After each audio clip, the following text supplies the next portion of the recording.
तो सी वाले में क्या कहा गया, n बराबर 1 है, l बराबर 1 है, ml बराबर 0 है, ms बराबर प्लस हाफ है। तो कह रहा है जिस set of quantum number possible है या नहीं है।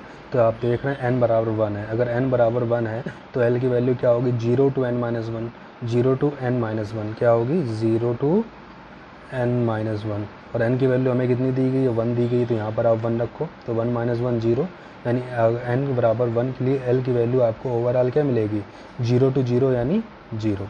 तो यहाँ पर क्या दिया है, n बराबर 1 है और l बराबर भी 1 दे दिया, जो कि पॉसिबल नहीं है। तो आप क्या लिख दोगे यहाँ, the given set of quantum number is not possible. क्यों नहीं पॉसिबल है, for a given value of n l can not the value for 0 to n minus 1 होगा।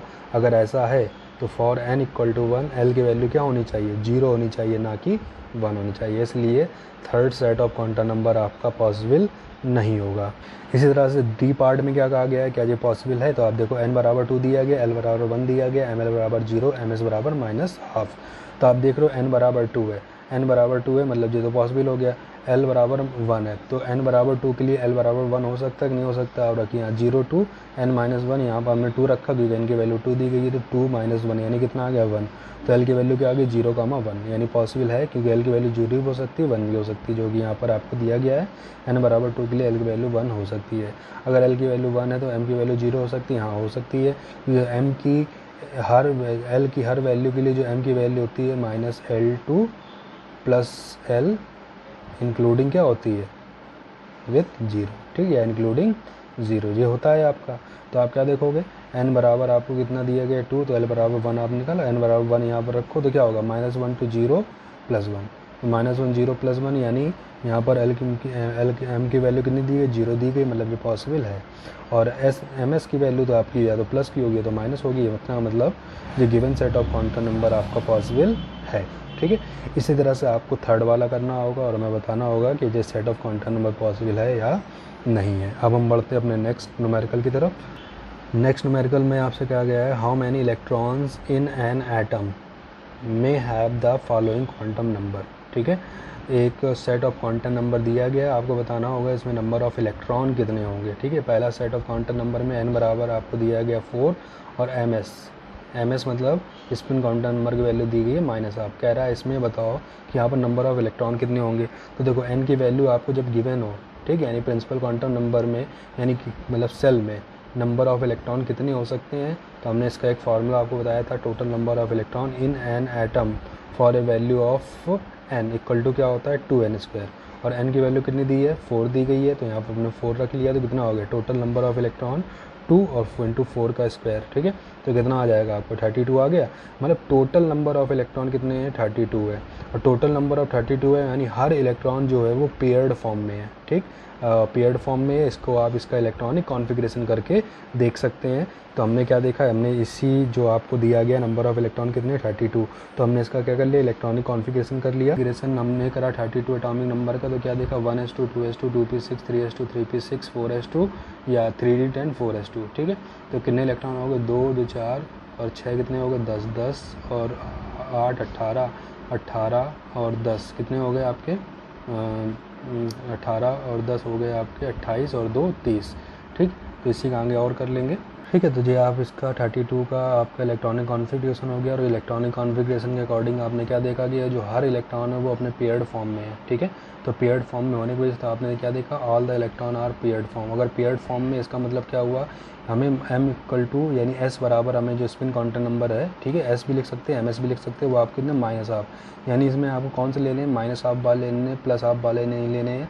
तो सभी पेयर्ड फॉर्म में होने की वजह से जो माइनस हाफ वाले हैं 32 में से कितना हो जाएगा आधा, तो इसका मतलब कितने होंगे 16 इसमें क्या होंगे माइनस हाफ वाले होंगे। तो आपको माइनस हाफ वाले लेने थे, तो इसका मतलब एक क्वांटम नंबर का सेट जिसमें n बराबर 4 है और स्पिन क्वांटम नंबर की वैल्यू माइनस हाफ है के लिए टोटल नंबर ऑफ इलेक्ट्रॉन कितने होंगे 16 होंगे, ठीक है। इसी तरह से आप क्या करोगे, इसका बी पार्ट जो है उसमें कहा गया है n बराबर आप कितना दे दिया है 3 दे दिया है और l बराबर आपको कितना दे दिया है 0 दे दिया। कह रहा है इसमें नंबर ऑफ इलेक्ट्रॉन कितने होंगे, तो n बराबर 3 है, l बराबर 0 है, n 3 लिख लिया, l 0 मतलब ये s है। और आप जानते हैं कि s ऑर्बिटल में नंबर ऑफ इलेक्ट्रॉन कितने हो सकते हैं, 2 ही हो सकते हैं, ठीक है, 2 इलेक्ट्रॉन है। तो वही आपने देखा यहाँ पर n बराबर 3 l बराबर 0 indicate that the electron are present in 3s orbital. और जैसा कि आप जानते हैं s ऑर्बिटल में मैक्सिमम कितने इलेक्ट्रॉन हो सकते हैं, 2 इलेक्ट्रॉन हो सकते हैं। तो इसका मतलब क्या हुआ, therefore the number of electron having n equal to 3 n equal to 0 is equal to कितने होंगे, 2 इलेक्ट्रॉन। ठीक है, तो इस तरह से आपको इसको करना था।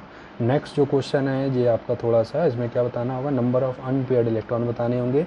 मतलब ऐसे कितने ऑर्बिटल्स हैं जिसमें नंबर ऑफ इलेक्ट्रॉन जो है वो किस फॉर्म में, अनपेयर्ड फॉर्म में। तो आपको इसमें क्या करना होगा, सबसे पहले इलेक्ट्रॉनिक कॉन्फ़िगरेशन करना है। फास्फोरस एटॉमिक नंबर कितना है, 15 है। तो हमने करा इसका electronic configuration 1s2 2s2 2p6 3s2 3p3। ठीक है, तो आपने क्या देखा, ऐसा ऑर्बिटल है, 2 इलेक्ट्रॉन है, इसमें 2 इलेक्ट्रॉन है, 6 इलेक्ट्रॉन है, जिसमें 3 इलेक्ट्रॉन है। तो देखो ये सभी तो पेयर्ड फॉर्म में है। अनपेयर्ड इलेक्ट्रॉन आपको कहाँ मिल सकते हैं, 3p में मिल सकते हैं। और p में नंबर ऑफ ऑर्बिटल कितने होते हैं, 3 होते हैं। तो आपने इसको ऑर्बिटल बना लिए, और ऑर्बिटल बनाने के बाद इसमें इलेक्ट्रॉन की आपने फिलिंग करी किसके अकॉर्डिंग, हुंड रूल के अकॉर्डिंग। तो सभी ऑर्बिटल में पहले एक एक इलेक्ट्रॉन भरो, अगर पेयरिंग के इलेक्ट्रॉन होते हैं तो पेयरिंग होंगे। तो आपने क्या, 3 इलेक्ट्रॉन तो 3 इलेक्ट्रॉन भर दिए। और तीनों इलेक्ट्रॉन कैसे देख रहे हैं, अनपेयर्ड। क्यों, क्योंकि इसकी अदर इलेक्ट्रॉन नहीं बचे जो इसके साथ क्या कर सके, पेयरिंग कर सके। तो यानी नंबर ऑफ अनपेयर्ड इलेक्ट्रॉन यहाँ पर कितने हैं, 3 हैं। तो यहाँ पे आप क्या लिख दोगे, number of unpaired electron equal to 3। आप करना चाहो तो इन सभी को करके दिखा सकते हो। ये आपका कितना हो जाएगा, 1s का, ये किसका है, 2s का। ठीक है, इसी तरह से आप किसको बना सकते हो, 2p का।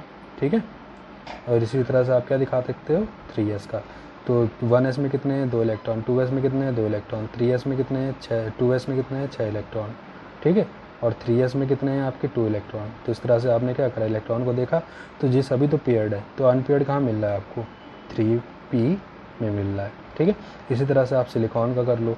तो सिलिकॉन की जगह हम आपको क्रोमियम बता रहे हैं, बाकी दो आप कर लेना।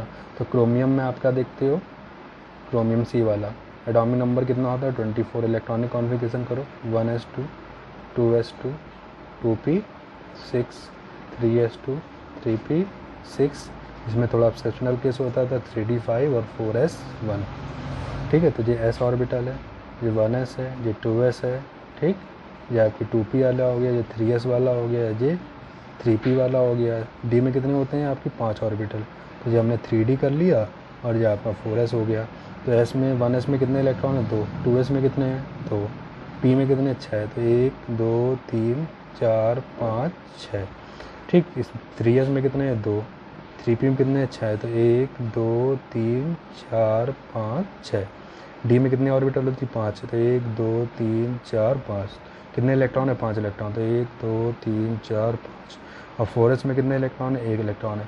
तो देखो ये सभी तो आपके पेयर्ड हो गए, बट यहाँ पर एक क्या रहा, एक ये अनपेयर्ड रहा, और 5 ये। यानी नंबर ऑफ अनपेयर्ड इलेक्ट्रॉन कितने हैं, 5 है। तो यहाँ पर आप लिख दोगे नंबर ऑफ अनपेयर्ड। ठीक है, number of unpaired electron is equal to 5। ऐसे आप यहाँ पे लिख दो कि number of unpaired electron equal to 3। ऐसे आपको सिलिकॉन और आयरन में निकालना होगा। ठीक है, तो ये था आपका क्वांटम नंबर के बेस्ड पे कुछ और न्यूमेरिकल जो हमने आज को आपको एक्सप्लेन करे। अभी एक लास्ट का टॉपिक उसको और बता देते हैं जिससे आपका चैप्टर फिनिश हो जाए। ये आपका लास्ट टॉपिक है जिसको नाम देते हैं Pauli's exclusion principle. Pauli exclusion principle क्या कहता है कि किसी भी एटम में प्रेजेंट 2 इलेक्ट्रॉन के लिए, ठीक है, चारों क्वांटम नंबर की वैल्यू कभी भी सेम नहीं हो सकती। ठीक है, तो अकॉर्डिंग टू वोल्फगैंग पाउली, पूरा नाम है, no 2 electron in an atom can have the same value of for all the 4 quantum number. किसी भी एटम के में प्रेजेंट 2 इलेक्ट्रॉनों के लिए चारों क्वांटम नंबर की वैल्यू कभी सेम नहीं हो सकती। फिर क्या कहता है, if 2 electron in an atom have identical value for NLM, essentially they will have different value of their spin quantum number. अगर किसी तरह से इसकी 3 क्वांटम नंबर यानी L और M, N, L और M की वैल्यू सेम हो भी जाए तो कभी भी S की वैल्यू सेम नहीं होगी। ये आपका पाउली का प्रिंसिपल है जो क्या कहता है, कभी भी 2 इलेक्ट्रॉनों के लिए चारों क्वांटम नंबर की वैल्यू सेम नहीं हो सकती। फॉर एग्जांपल अगर हम देखें तो फॉर हमने क्या ले लिया, 1s2 ऑर्बिटल ले लिए। यहाँ पर 2 इलेक्ट्रॉन है और दोनों इलेक्ट्रॉनों के लिए हम 1/1 अगर हम क्वांटम नंबर की वैल्यू निकालें तो 1s2 में फर्स्ट इलेक्ट्रॉन के लिए अगर हम देखें तो n की वैल्यू कितनी हो जाएगी, 1 हो जाएगी, और s के लिए l की वैल्यू 0 हो जाएगी। ठीक, अगर l की वैल्यू 0 तो m की वैल्यू भी क्या होगी, 0 होगी। ठीक, s की वैल्यू क्या हो जाएगी, तो हम यहाँ पर क्या देख रहे हैं, नंबर ऑफ इलेक्ट्रॉन कितने हैं, s में 2 हैं, जो फर्स्ट इलेक्ट्रॉन जो सेकंड इलेक्ट्रॉन। अभी हम किसकी बात कर रहे हैं, फर्स्ट इलेक्ट्रॉन के लिए। तो फर्स्ट इलेक्ट्रॉन के लिए ऊपर की साइड है तो s की वैल्यू कैसी हो जाएगी, प्लस का हाफ। ठीक ठीक है। इस तरह सेकंड इलेक्ट्रॉन के देखो n वही रहेगा, l वही रहेगा, m वही रहेगा, क्योंकि सेम ऑर्बिटल है, सेम सबसेल है, ठीक।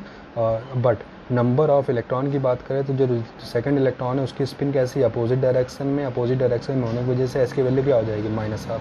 तो पाउली का कहा गया जो रूल था वो सही है, क्यों, किसी भी ऑर्बिटल में प्रेजेंट 2 इलेक्ट्रॉनों के लिए चारों क्वांटम नंबर की वैल्यू सेम नहीं हो सकती। अगर किसी तरह 3 क्वांटम नंबर यानी n, l और m की वैल्यू सेम हो भी जाए तो s की वैल्यू कभी भी सेम नहीं होगी। इसी को हम लोग नाम देते हैं पाउली का एक्सक्लूजन प्रिंसिपल। कुछ result of Pauli exclusion principle के हैं जो हम पहले बता चुके हैं, वही चीज़ है यहाँ पर भी। फर्स्ट पॉइंट क्या कहता है, maximum number of electron in a subshell, किसी भी सेल में मैक्सिमम नंबर ऑफ इलेक्ट्रॉन कितने हो सकते हैं, 2n² हो सकते हैं, जो कि हमने पहले बताया है।